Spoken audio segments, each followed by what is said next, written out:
오늘 우리에게 주시는 하나님의 말씀입니다. 창세기 2장 18절에서 25절 말씀입니다. 창세기 2장 18절에서 25절 말씀까지 한 절 한 절 교독하겠습니다. 여호와 하나님이 이르시되 사람이 혼자 사는 것이 좋지 아니하니 내가 그를 위하여 돕는 배필을 지으리라 하시니라.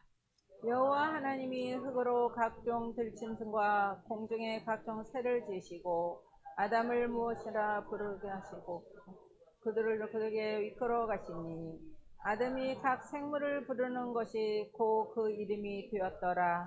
아담이 모든 가축과 공중의 새와 들의 모든 짐승에게 이름을 주니라. 아담이 돕는 배필이 없으므로 여호와 하나님이 아담을 깊이 잠들게 하시니 잠들매 그가 그 갈빗대 하나를 취하고 살로 세신 채우시고 여호와 하나님이 아담에게서 취하신 그 갈빗대로 여자를 만드시고 그를 아담에게로 이끌어 오시니 아담이 이르되 이는 내 뼈 중에 뼈요 살 중에 살이라. 이것을 남자에게서 취하였은즉 여자라 부르리라 하니라. 이러므로 남자가 부모를 떠나 그의 아내와 합하여 둘이 한 몸을 이룰지로다. 아담과 그의 아내 두 사람이 벌거벗었으나 부끄러워하지 아니하니라. 아멘. 데살로니가전서 5장 11절로 15절 말씀입니다. 데살로니가전서 5장 11절에서 15절 말씀까지 한 절 한 절 교독합니다. 그러므로 피차 권면하고 서로 덕을 세우기를 너희가 하는 것 같이 하라. 형제들아 우리가 너에게 구하노니 너희 가운데 수고하고 주 안에서 너희를 다스리며 권하는 자들을 너희가 알고 그들의 역사로 말미암아 사랑 안에서 가장 귀히 여기며 너희끼리 화목하라. 또 형제들아 너희를 권하노니 게으른 자들을 권고하며 마음이 악한 자들을 격려하고 힘이 없는 자들을 붙들어주며 모든 사람에게 오래 참으라. 같이 삼가 누가 누구에게든지 악으로 악을 갚지 말게 하고 서로 대하든지 모든 사람을 대하든지 항상 선을 따르라. 아멘. 요한복음 15장 12절로 17절의 말씀입니다. 요한복음 15장 12절로 17절까지의 말씀 한 절 한 절 교독합니다. 내 계명은 곧 내가 너희를 사랑한 것 같이 너희도 서로 사랑하라 하는 이것이니라. 사람이 친구를 위하여 자기 목숨을 버리면 이보다 더 큰 사랑이 없나니 너희는 내가 명하는 대로 행하면 곧 나의 친구라. 이제부터는 너희를 종이라 하지 아니하리니 종은 주인이 하는 것을 알지 못함이라. 너희를 친구라 하였노니 내가 내 아버지께 들은 것을 다 너희에게 알게 하였음이라. 너희가 나를 택한 것이 아니요 내가 너희를 택하여 세웠나니 이는 너희로 가서 열매를 맺게 하고 또 너희 열매가 항상 있게 하여 내 이름으로 아버지께 무엇을 구하든지 다 받게 하려 함이라. 내가 이것을 너희에게 명함은 너희로 서로 사랑하게 하려 함이라. 아멘. 오늘 함께 예배드리시는 우리 현장의 모든 성도님들 또 온라인상의 모든 성도님들을 주님의 이름으로 환영하고 축복합니다. 우리 앞뒤 옆에 계신 분들과 인사 나누겠습니다. 잘 오셨습니다. 웰컴. 축복합니다. God bless you. 올해 받으신 약속의 말씀 함께 암송하겠습니다. 요한일서 5장 4절 말씀.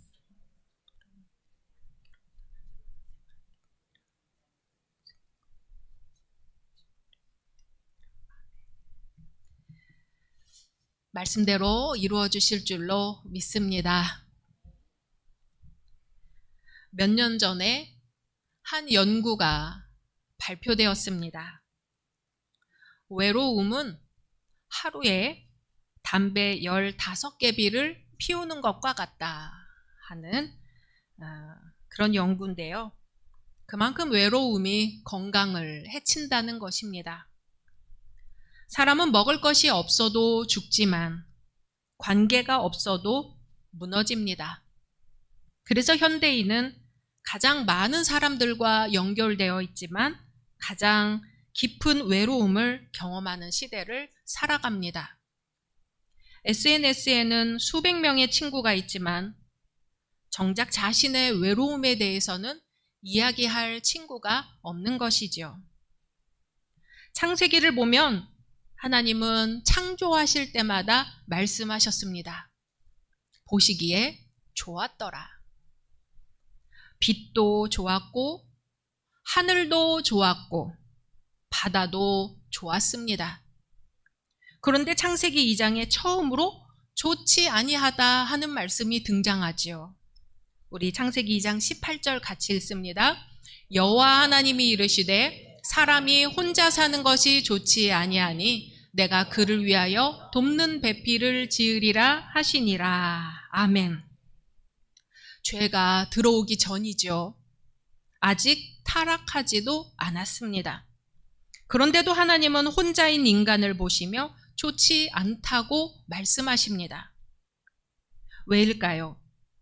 하나님은 처음부터 사람이 혼자가 아니라 관계 속에서 사랑하는 존재로 창조하셨기 때문입니다. 창세기 2장에 돕는 배필이라고 나왔죠.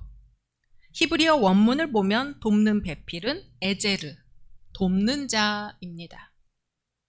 구약에서 에제르는 약 21회 사용되었는데 그 중에 16회 정도는 하나님이 이스라엘에 도움이 되신다 할 때 이 에제르 하는 단어를 사용합니다.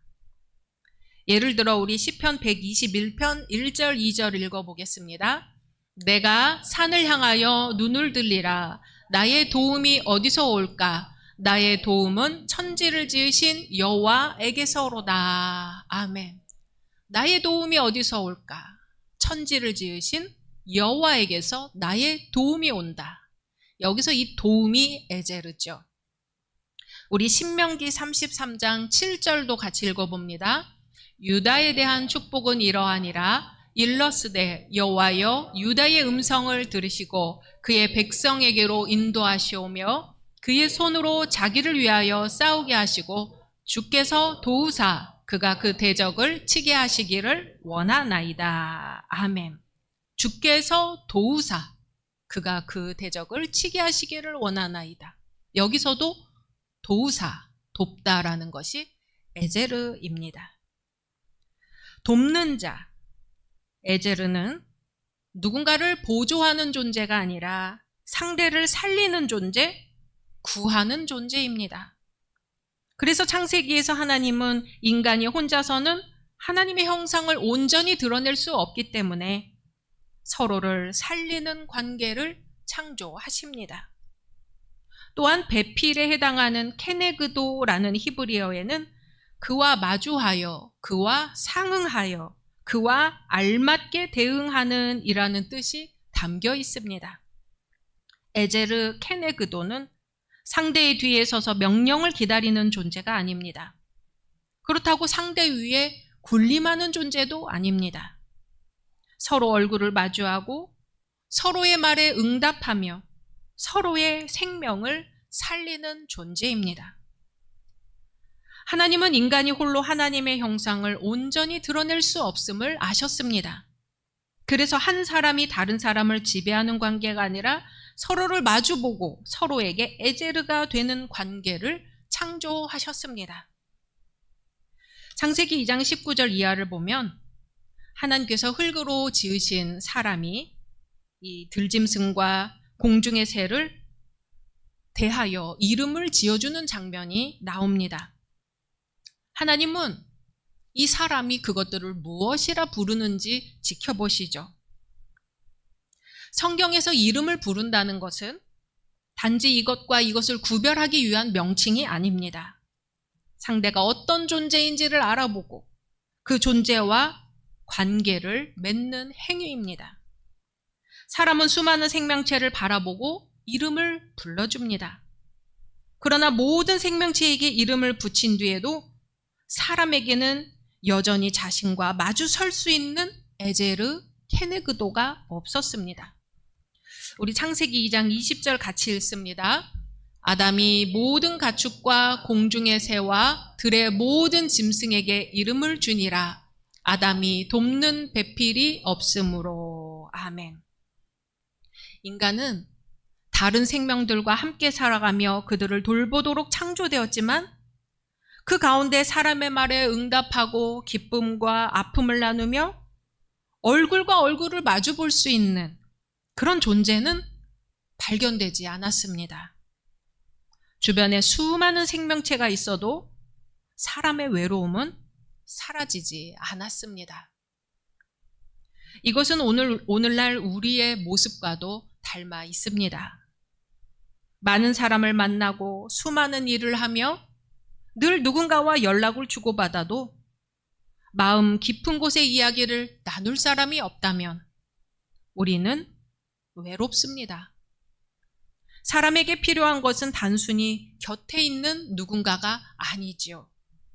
나를 바라보아주고 내 말에 응답하며 나와 함께 삶의 무게를 짊어질 누군가입니다. 그래서 하나님께서는 친히 인간의 외로움에 개입하시죠. 우리 1절 말씀 같이 읽습니다. 여호와 하나님이 아담을 깊이 잠들게 하시니 잠들매 그가 그 갈빗대 하나를 취하고 살로 대신 채우시고. 아멘. 아담이 잠든 동안에 하나님이 일하기 시작하십니다. 아담은 자신의 동반자를 선택하지도 않았고 만들어내지도 않았습니다. 에제르는 하나님께서 주신 선물이었습니다. 우리도 마찬가지죠. 내 삶을 붙들어준 사람을 한번 생각해 보면 내가 만들어낸 사람들이 아니라 하나님께서 보내주신 사람들이었다는 것을 깨닫게 됩니다. 내가 가장 힘들 때 곁을 지켜준 사람, 포기하려 할 때 다시 일으켜준 사람, 아무 말 없이 내 이야기를 들어준 사람은 하나님께서 내 삶에 보내주신 에제르였던 것이죠. 우리 22절 말씀 같이 읽습니다. 여호와 하나님이 아담에게서 취하신 그 갈빗대로 여자를 만드시고 그를 아담에게로 이끌어 오시니. 아멘. 여기서 여자를 만드시고로 번역된 동사는 일반적인 만들다가 아니라 건축하다, 세우다 하는 뜻이 있는 동사입니다. 하나님은 홀로 있는 아담을 위하여 또 다른 사람을 마치 정성을 다하여 집을 세우듯이 만들어 주십니다. 그리고 하나님께서 그 사람을 아담에게로 이끌어 오시죠. 마치 하나님께서 친히 두 사람의 만남을 주선하시는 것처럼 보입니다. 사람은 하나님께서 데려오신 존재를 바라보고 처음으로 감탄을 합니다. 우리 23절 같이 읽습니다. 아담이 이르되 이는 내 뼈 중에 뼈요 살 중에 살이라. 이것을 남자에게서 취하였은즉 여자라 부르리라 하니라. 아멘. 이 말씀의 첫 표현은 히브리어로 이번에야말로 마침내 이 사람은 이라는 그런 뜻입니다. 아담은 수많은 생명체를 보았지요. 그들에게 이름을 붙여주었습니다. 그러나 그 어떤 존재를 보고도 이같이 감탄하지 않았습니다. 하나님이 만들어주신 그 사람을 마주한 순간 마침내 나와 같은 존재가 여기에 있구나. 내 뼈 중에 뼈요 살 중에 살이다 하는 고백을 하는 것입니다. 여기서 처음으로 이씨, 남자, 이샤, 여자라는 말이 등장을 합니다. 두 단어가 서로 닮아 있습니다. 그 전까지 홀로 있던 존재는 주로 아담이라고 불렸는데 그 사람이란 뜻이죠. 하나님이 갈비뼈로 사람을 만드신 뒤에야 아담은 이 관계 속에서 이씨, 남자가 되고 여자는 그에 상응하는 이샤가 되는 것입니다. 우리는 홀로 완성된 존재가 아닙니다. 다른 사람을 만나고 사랑하고 책임지며 때로 서로의 차이와 부딪히는 관계 속에서 자신이 누구인지를 알아갑니다.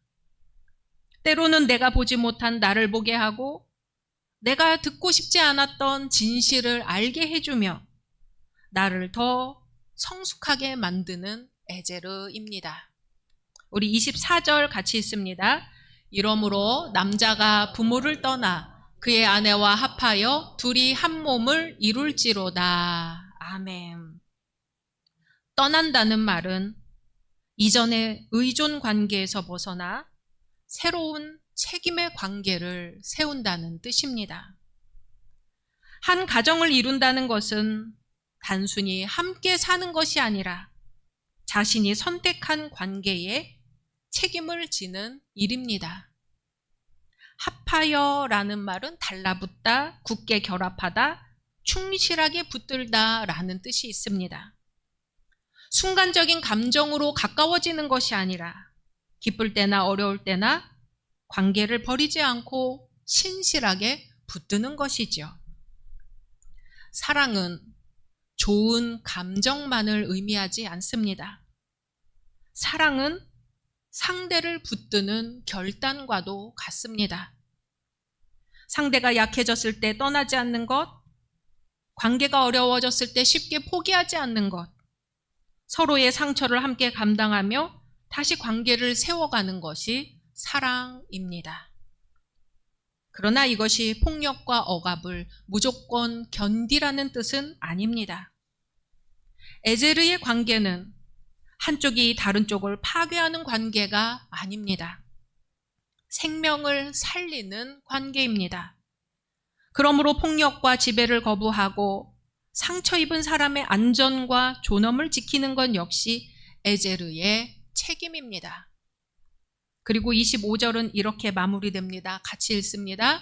아담과 그의 아내 두 사람이 벌거벗었으나 부끄러워하지 아니하니라. 아멘.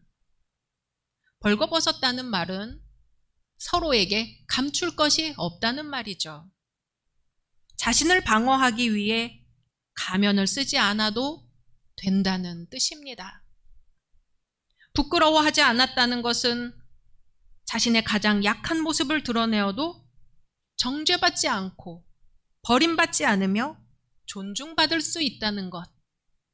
이 사람 앞에서는 내 모든 것을 내보여도 괜찮다는 것입니다. 그러나 안타깝게도 창세기 3장에 죄가 들어오면서 이 아름다운 관계는 깨어집니다. 서로를 살리던 사람들이 서로를 탓하기 시작하는 것입니다. 하나님 앞에 숨고 서로에게 책임을 돌립니다. 함께 살아가던 관계는 경쟁하는 관계가 되고 사랑은 지배로, 신뢰는 두려움으로 변합니다. 그래서 이 이야기는 창세기에서 끝나지 않습니다. 하나님은 무너진 관계를 다시 회복하시기 위해 하나님의 백성인 교회를 세우십니다. 오늘 우리가 함께 읽은 데살로니가 전서는 바로 그 공동체가 어떤 모습이어야 하는지를 보여줍니다. 우리 데살로니가 전서 5장 11절 같이 읽습니다. 그러므로 피차 권면하고 서로 덕을 세우기를 너희가 하는 것 같이 하라. 아멘. 여기서 덕을 세우다 하는 말은 원래 집을 짓다, 건축하다 라는 말입니다. 창세기 2장에서도 하나님은 아담 앞에 또 다른 사람을 만드실 때 곧 집을 건축하듯이 만드셨죠. 사도 바울은 교회를 향하여 서로 덕을 세우라. 집을 세우듯 서로 세우라고 권면합니다. 창세기에서는 하나님께서 사람을 세우셨고 이제 교회에서는 성도들이 서로를 세우는 것입니다. 교회는 건물이 아니라 사람을 세우는 공동체입니다. 구체적으로 다음과 같죠. 데살로니가 전서 5장 14절 15절 같이 있습니다. 또 형제들아 너희를 권면하노니 게으른 자들을 권계하며 마음이 약한 자들을 격려하고 힘이 없는 자들을 붙들어주며 모든 사람에게 오래 참으라. 아멘. 게으른 사람에게는 권면이 필요합니다. 마음이 약한 사람에게는 위로가 필요합니다. 힘이 없는 사람에게는 붙들어줌이 필요합니다. 그리고 모든 사람에게는 오래 참음이 필요합니다. 이것이 에제르의 모습입니다. 누군가에게는 격려가 되고, 누군가에게는 기도의 사람이 되고, 누군가에게는 다시 일어설 용기를 주는 사람이 되어야 합니다. 그럴 때 교회는 세상에서 가장 안전한 공동체가 되는 것이지요. 사람들이 실패해도 다시 일어날 수 있고, 눈물을 흘려도 부끄럽지 않고, 약함을 드러내도 품어주는 공동체. 그것이 하나님께서 기뻐하시는 교회의 모습입니다. 요한복음 15장 13절에서 예수님은 말씀하십니다. 같이 읽습니다. 사람이 친구를 위하여 자기 목숨을 버리면 이보다 더 큰 사랑이 없나니. 아멘. 예수님은 우리에게 에제르가 무엇인지 몸소 보여주셨습니다. 우리가 하나님께 갈 수 없을 때 우리에게 오셨습니다. 우리가 죄 가운데 있을 때 우리를 대신하여 십자가를 지셨습니다. 우리가 넘어졌을 때 손을 내밀어 다시 일으키셨습니다. 그래서 예수님은 내가 너희를 사랑한 것 같이 너희도 서로 사랑하라고 하십니다. 여기서 사랑은 감정이 아니라 삶의 방식입니다. 예수님처럼 누군가의 생명을 살리는 삶의 방식입니다. 우리 삶을 돌아보면 하나님께서 보내주신 에제르들이 있습니다. 넘어질 때 손을 잡아준 부모가 있지요. 포기하려 할 때 격려해준 스승도 있었습니다. 힘들 때 말없이 곁에 있어준 친구가 있었지요. 믿음을 잃어갈 때 함께 기도해준 사람들이 있었습니다. 그들이 있었기에 오늘 우리가 여기까지 왔습니다. 그리고 이제 하나님은 우리에게도 물으십니다. 너는 누구의 에제르가 되어주겠느냐? 거창한 일을 하라는 말이 아닙니다. 지친 사람에게 따뜻한 말 한마디, 외로운 사람 곁에 함께 앉아주는 일, 실수한 사람을 정죄하기보다 다시 일어설 수 있도록 붙들어주는 말. 교회는 그런 사람들이 모인 공동체입니다. 서로를 하나님의 선물로 바라보고 서로를 세워주며 함께 살아나는 공동체입니다. 이것이 창세기의 창조 질서이며 바울이 꿈꾸었던 교회의 모습이고 예수님께서 자신의 생명으로 보여주신 사랑의 길입니다. 사랑하는 열린 성도 여러분, 하나님은 우리를 혼자 살아가도록 창조하지 않으셨습니다. 예수님은 우리를 홀로 두지 않으시고 친구라고 불러주십니다. 성령께서는 오늘도 우리를 통해 누군가를 위로하시고 붙드십니다. 그러므로 이번 한 주간 하나님께서 내 곁에 맡기신 사람들에게 에제르, 곧 서로를 살리는 존재가 되기를 주님의 이름으로 축원합니다. 그때 우리 가정이 살아나고 교회가 살아나며 세상은 하나님의 사랑을 보게 될 것입니다. 주님의 말씀입니다. 여호와 하나님이 이르시되 사람이 혼자 사는 것이 좋지 아니하니 내가 그를 위하여 돕는 배필을 지으리라 하시니라. 아멘. 이 시간 세계 평화와 이 민족을 위해 우리 교회와 환우들을 위해 잠시 소리내어 기도하겠습니다.